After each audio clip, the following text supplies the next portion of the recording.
I am the Tofu Golem. Please enjoy the video. In this video, I will explain how to create a Vanguard account. First, gather essential personal details, including your social security number and employment information.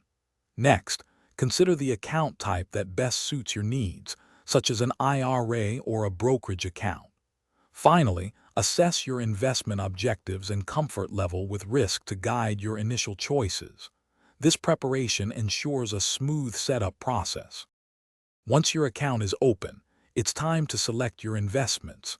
Vanguard offers a wide array of options, from individual stocks and bonds to exchange-traded funds and mutual funds.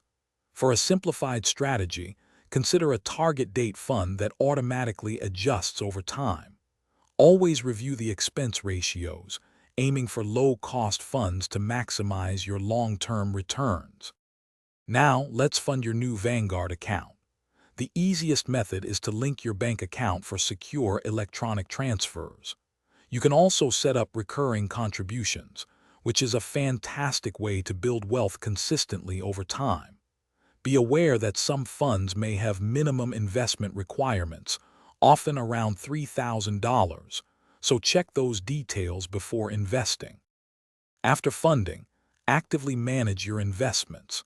Regularly monitor your portfolio's performance to ensure it aligns with your goals. Periodically rebalance your assets to maintain your desired allocation, perhaps once or twice a year. Vanguard provides robust online tools and resources to help you track your progress and make informed decisions about your financial future. Thanks for watching. Consider subscribing if we helped you today.